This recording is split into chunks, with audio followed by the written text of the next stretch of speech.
bora zahanati ya Misufini, mradi wa Swash.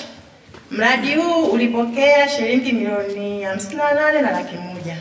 Ndugu mgeni rasmi, zahanati ya Misufini iliyopo kata ya Ruchiri, wilaya ya Namtumbo, ilipokea fedha kutoka serikali kuu mnamo tarehe 15 mwezi wa 11 2023. Kiasi kilichopokelewa shilingi milioni 58,100,000.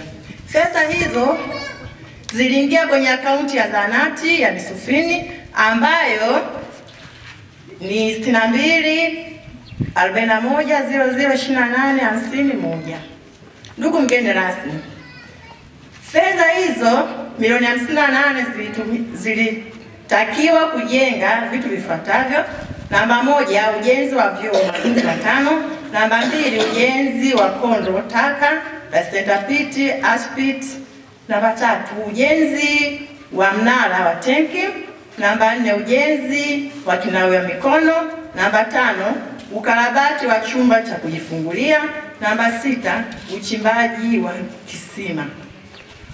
Hivyo hadi sasa vitu vifuatavyo tayari vimekamilika kwa asilimia kubwa, ikiwemo namba 1, ujenzi wa vyoo matundu 5 yamekamilika. Namba 2, ujenzi wa kichomea taka plant pit, placenta pit, ash pit umekamilika. Ujenzi wa mnara wa tanki umekamilika. Ujenzi wa kisima, ujenzi wa kinawia mikono umekamilika. Mnara, ukarabati wa chumba cha kujifungulia umekamilika. Uchimbaji wa kisima cha maji bado, lakini uko mbioni kukamilika.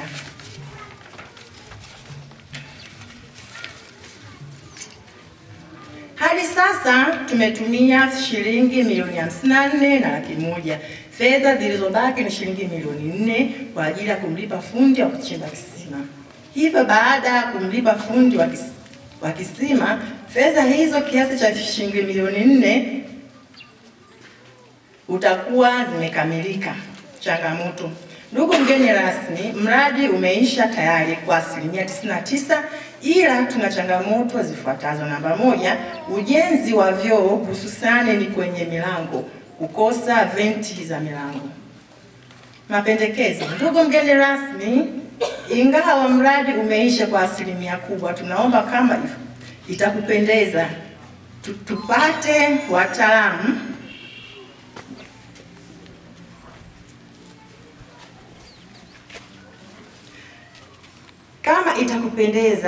tupate walau mifuko 5 ya simenti kwa ajili ya ukarabati mdogo kwenye mashimo ya vyoo. Pia tunamshukuru Mheshimiwa Dr. Samia Suluhu Hassan, Rais wa Tanzania, kwa kutupatia fedha shilingi milioni 58,100,000 kwa ajili ya kukamilisha mradi wa Swash. Tunamshukuru sana Rais wa Tanzania. Tumpigeni makofi wananchi. Asante, napenda kuwasilisha.